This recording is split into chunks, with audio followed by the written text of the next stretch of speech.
Hello everyone, সবাইকে welcome করছি আমার চ্যানেলে। আজকে খুব দারুণ একটা আলু ভর্তার রেসিপি শেয়ার করব। খুব সহজ কিন্তু খেতে খুবই মজার একটা রেসিপি। তো নতুন আলু নিয়েছি, নতুন আলুগুলোকে খুব ভালোভাবে ধুয়ে তারপরে পানি আর পরিমাণ মতো লবণ দিয়ে সিদ্ধ করে নিতে হবে। নতুন আলু দিয়ে মেনলি এইভাবে এই ভর্তাটা বানানো হয়, তাহলে কিন্তু খেতে টেস্টটা অনেক বেশি ভালো লাগে। নতুন আলুতে এমনিতেই মজার। তো যাই হোক, আলুগুলো সিদ্ধ করে নিয়ে আমি পানিটা খুব ভালোভাবে ঝরিয়ে নিয়েছি।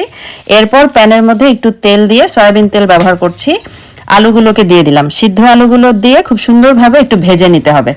ভেজে অন্য একটা পাত্রে তুলে নিলাম।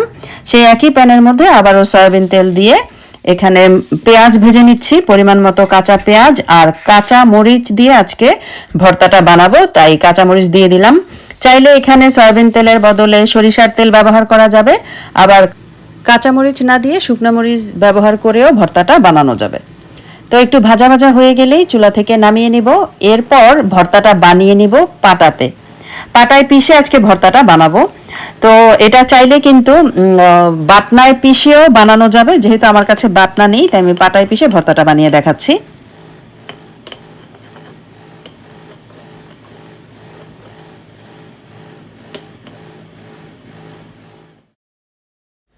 সবগুলো আলু সুন্দরভাবে পিষে নিলাম।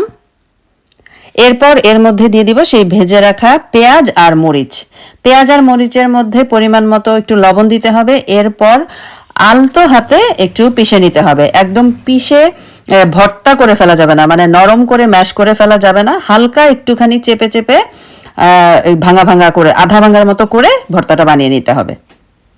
আর বেশি পিষে ফেললে পেঁয়াজ আর মরিচ থেকে একটু পানি উঠে যাবে, ভর্তাটা সেক্ষেত্রে কিন্তু নরম হয়ে যাবে আর টেস্টটা ভালো লাগবে না।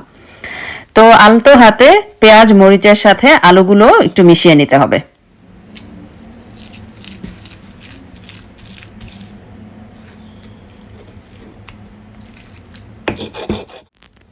সব শেষে একটু সরিষার তেল দিলে ফ্লেভারটা অনেক বেশি ভালো আসবে, তাই একটু সরিষার তেল মিশিয়ে নিচ্ছি। এভাবেই বানানো হয়ে গেল আমাদের ভীষণ মজাদার আলুর ভর্তা। চাইলে কিন্তু এখানে ধনেপাতা কুচিও ব্যবহার করা যাবে।